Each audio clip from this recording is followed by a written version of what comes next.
Bonjour, je suis Élise et je suis manipulatrice en électroradiologie médicale. Bonjour, je suis Shana et je suis également Manip Radio. C'est notre petit surnom. Dans cette vidéo, on va vous donner quelques conseils si vous êtes claustrophobe et que vous devez passer une IRM ou un autre examen d'imagerie médicale comme par exemple une scintigraphie ou un TEP scan.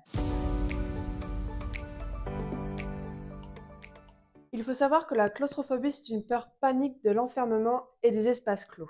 Cela peut se déclencher suite à un événement survenu pendant l'enfance, comme d'avoir été enfermé. Mais ça peut aussi être déclenché par un événement traumatisant dans un lieu clos, comme avoir été agressé dans le métro. Cela peut se déclencher aussi sans événement particulier, juste la peur de l'inconnu si c'est la première fois que vous réalisez l'examen. En moyenne, 4 à 5% de la population souffrirait de claustrophobie. C'est l'une des phobies les plus fréquentes. D'ailleurs, il y a entre 4 et 10% des patients qui ne peuvent pas du tout rentrer dans l'IRM. Cependant, nous allons vous donner quand même quelques conseils pour vous aider à réussir à passer l'examen, parce que parfois, c'est le seul examen d'imagerie médicale qui permettrait de détecter votre pathologie. Vous ne savez pas si vous souffrez de claustrophobie? Voici les signes de la crise de panique que la peur peut occasionner. Des palpitations, accélération du rythme cardiaque, sensation de souffle coupé ou sensation d'étouffement, sensation de vertige, de tête vide ou d'évanouissement, transpiration, bouffée de chaleur, gêne thoracique, peur de mourir ou peur de perdre le contrôle de soi. À savoir qu'il existe des thérapies cognitives et comportementales qui permettent de traiter la claustrophobie, mais aussi des traitements médicamenteux qui peuvent être prescrits de façon temporaire, comme des anxiolytiques ou des antidépresseurs. La relaxation, la pratique du yoga et des traitements naturels comme des huiles essentielles aux propriétés calmantes et relaxantes peuvent aider les personnes claustrophobes également. Maintenant qu'on vous a expliqué ce qu'était la claustrophobie, nous allons vous donner quelques conseils pour bien réussir votre examen. Et restez bien jusqu'à la fin, le dernier, c'est pour se préparer bien en avance. Tout d'abord, ce que l'on conseille en premier, c'est de prévenir les manipulateurs ou manipulatrices qui vous feront passer l'examen. Nous ne prenons pas en charge tous les patients de la même manière, puisque quelqu'un qui a déjà fait 15 IRM ne sera pas pris en charge de la même manière que celui qui vient pour la première fois. On s'adapte donc à chaque patient et c'est important pour nous de savoir si vous avez une quelconque appréhension. On va alors prendre le temps de bien tout vous expliquer l'examen, vous montrer la salle, l'environnement, vous rassurer pour que vous puissiez passer l'examen de la meilleure manière possible.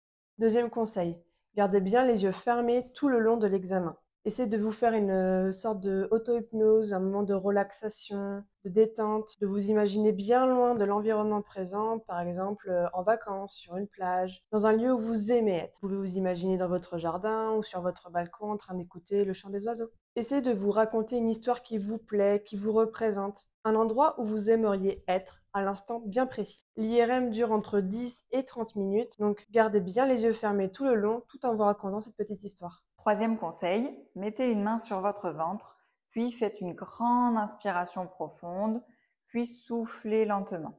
Répétez l'opération plusieurs fois avant qu'on vous rentre dans la machine, puis faites-le tout le long de l'examen. Le fait de mettre votre main sur votre ventre va permettre de contrôler votre respiration. Vous allez pouvoir vous concentrer sur ce rythme de montée et descente de votre respiration ventrale et cela va permettre de réduire un petit peu les signes qui peuvent survenir lors d'une crise de panique. Si ce n'est pas possible de mettre votre main sur le ventre, par exemple si vous venez pour une IRM pelvienne, demandez au manipulateur s'il est possible de mettre votre main plutôt sur la cage thoracique. Et si l'examen ne le permet pas non plus, essayez de vous concentrer sur la respiration en imaginant vos poumons ou votre ventre se gonfler et se vider de l'air. Quatrième conseil, de plus en plus d'IRM ont une télé à l'arrière de la machine. Vous pouvez la réclamer et on vous mettra une sorte de miroir, ainsi vous pourrez la regarder tout le long de l'examen. Vous verrez, le temps passe beaucoup plus vite. Vous pouvez aussi demander à avoir de la musique pendant votre IRM quand cela est possible. En fermant bien les yeux et en vous concentrant sur la musique, vous vous sentirez complètement ailleurs.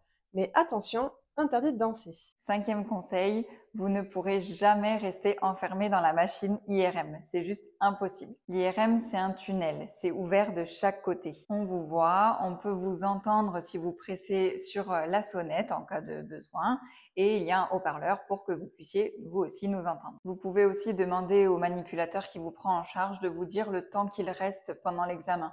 Par exemple, moi je dis souvent, il reste 6 minutes, il reste 3 minutes. Ça aide vraiment à se rendre compte du temps de l'examen. Sixième conseil, entraînez-vous chez vous. Les délais de rendez-vous sont souvent très longs et donc ça vous laisse le temps de vous entraîner chez vous, à vous relaxer. Et vous allez voir, c'est très facile. Dans un premier temps, allongez-vous sur votre lit, les yeux fermés pendant 5 minutes et vous réessayez pendant 10 minutes, puis pendant 15 minutes. Le tout sans bouger, en vous concentrant sur votre respiration et les yeux bien fermés. Vous pouvez faire ça sur plusieurs jours et vous pouvez aussi le faire sous votre table à manger.